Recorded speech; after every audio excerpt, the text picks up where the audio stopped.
underline. Omong dikit tapi nyelekit. Bersama Om Bob. Temukan di channel YouTube Om Bob Indonesia. Om Bob, oknum auditor BPK disebut meminta uang pelicin sebesar 12 miliar agar Kementerian Pertanian mendapat predikat wajar tanpa pengecualian. Bagaimana Om Bob menggarisbawahi masalah ini? Wow. Badan Pengawas Keuangan BPK itu tugas utamanya adalah mengawasi apakah terjadi penyelewengan dalam hal keuangan yang dilakukan di birokrat. Ya. Nah, ini kan luar biasa ini. Kemarin itu yang namanya sekarang sudah nanti mantan Menteri Pertanian Yassin Limpo ya. Itu kemarin kan sudah ditangkap karena dituduh ya memang korupsi mestinya ya. Dituduh korupsi besar-besaran. Dan waktu di sidang kemarin dalam pengadilan itu terbuka ya karena ada saksi atau bagaimana itu yang menjadi terbuka terang benderang ya transparan bahwa ada orang BPK ya kita sebut oknum lah ya nanti kalau enggak nanti BPK bisa marah ya. Itu yang korupsi yang meras kan oknum masa semua orang BPK itu pemeras, nah, nanti ada yang nggak suka, ya. Jadi memang di Indonesia seperti itu ya. Jadi padahal kalau banyak oknum-oknum tadi kan ya lembaganya rugi dong. Kalau ditanyain siapa tuh yang meres BPK, nah itu kan. Jadi BPK sebetulnya juga nggak boleh panas ya. Ya santai aja, ya. Legowo aja. Memang itu oknumnya kok ya. Toh sekarang bilang rakyat Indonesia ada yang nggak benar misalnya begitu, apakah semua percaya kalau semua di Indonesia itu orangnya nggak benar kan nggak kan? Cuman image-nya itu kan, waduh hati-hati lo ya kalau bisnis di Indonesia tuh, wah nanti bisa diperes kan gitu. Nah ini terbukti kan? Betul. BPK Badan Pengawas Keuangan yang tugasnya itu mengawasi dan secara tahunan kan. Semua lembaga itu kan diberikan sertifikat, bayangin ya. Nah, tapi sertifikat ini kan bukan gratis ya. Ya banyak sekali terbukti loh. Ya kalau lembaga-lembaga atau pemerintah daerah atau pemerintah pusat atau kementerian itu dinyatakan itu kan mengeluarkan sertifikat tuh BPK. Dinyatakan bahwa semua transaksi keuangan pada tahun tertentu itu adalah wajar tanpa kecuali, ya apa itu istilahnya? Pengecualian, WTP. WTP. Wajar tanpa pengecualian, luar biasa kan? Berarti 100% hebat. Ya, padahal untuk mengaudit sebuah lembaga itu sebetulnya tidak semudah itu. Mas berapa bulan sudah selesai bisa keluar loh itu sertifikatnya, tapi banyak kejadian. Ya, kepala daerah, oknum lah ya, oknum kepala daerah itu banyak juga yang sudah mendapat sertifikat wajar tanpa pengecualian. WTP itu kan berarti 100% betul, tidak ada yang salah, betul? Nah itu ternyata ketangkap korupsi belakangan. Ternyata dia memanipulasi uang itu pakai kwitansi fiktif, ya pakai korupsi macam-macam. Nah ini kan berarti repot. Ya, waktu itu juga masih kok bisa begitu ya. Masyarakat juga mikir kok bisa begitu ya. Bagaimana caranya rekrutmen dari pejabat WTP tadi? Ya KPK, BPK ya. Oke.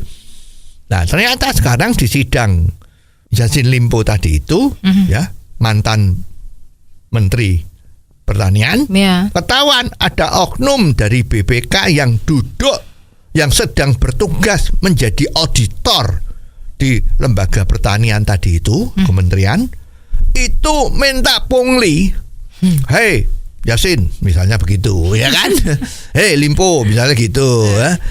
Lu mau nggak hasil audit ini mau apa? Wajar?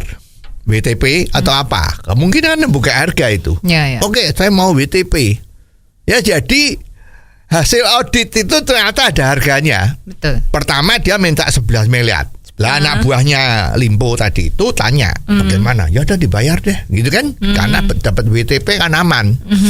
Ya, ternyata belakangan minta tambahan 1 miliar jadi 12 miliar. Nah ini ketahuan. Nah sekarang kita tanya, kalau sudah demikian, apakah BPK itu masih diperlukan? Ya. Ya, nggak cuman Limpo ini loh yang kena. Banyak daerah yang juga gitu, WTP. Bahkan kemarin kalau waktu di Jakarta ribut-ribut rumah sakit sumber waras itu juga aneh. Ya, penafsiran harga bisa berbeda-beda yang tidak umum. Ya, ini makanya saya pikir apakah memang BPK perlu? Nah, kalau menurut ekstrimnya itu kan perusahaan-perusahaan gede di mana-mana itu memang ada yang namanya lembaga auditor, tapi itu pihak ketiga. Ya, supaya jangan terjadi jeruk makan jeruk. Seperti ini kan, BPK sama Kementerian Pertanian. Ya, jeruk sama jeruk, sama-sama pegawai negeri kan. Apa istilahnya, sesama biskota jangan saling mendahului. Ya, ini kan terbukti. Ya kan? Ini orang kita sendiri, kenapa kok harus dibikinkan tidak wajar? Tapi asal lu kasih gua duit nanti tak kasih wajar. Tidak ada pengecualian. Ibadah. Nah, kalau ikut perusahaan-perusahaan gede yang bertahan dengan bagus, mereka auditnya adalah pihak ketiga. Ya kenapa tidak? Ya jangan lagi menurunkan gengsi. Ya, waduh, ini lembaga negara kok yang audit bukan pemerintah. Ya nyatanya buktinya seperti ini kok. Ya jangan ragu-ragu. Kalau kita ingat zamannya Orde Baru, Presiden Soeharto, kita ingat nggak bea cukai? Ya, bea cukai itu dulu yang memeriksa barang-barang masuk itu konsultan dari Swiss. Kalau nggak salah namanya SGV Utomo, nggak salah ya. Nah ternyata fine kok. Ya kalau nggak salah itu udah jalan 10 tahun, baru kemudian diminta kembali pemenangnya menjadi bea cukai. Nah sekarang apa yang terjadi kemarin tuh? Banyak pejabat-pejabat oknum ya, bea cukai yang ketangkep masuk penjara macam-macam karena melakukan korupsi, melakukan pemerasan. Nah sebetulnya ini memang menjadi bahan pertimbangan ya. Apa yang harus dilakukan? Kok semua lini hampir ya oknum ya, semua lini dari pemerintahan itu kok terlibat korupsi semua. Ya jadi memang ini harus dipikir dengan benar-benar, menciptakan pemerintah aparat birokrat yang bersih itu bagaimana. Ini dilakukan dulu.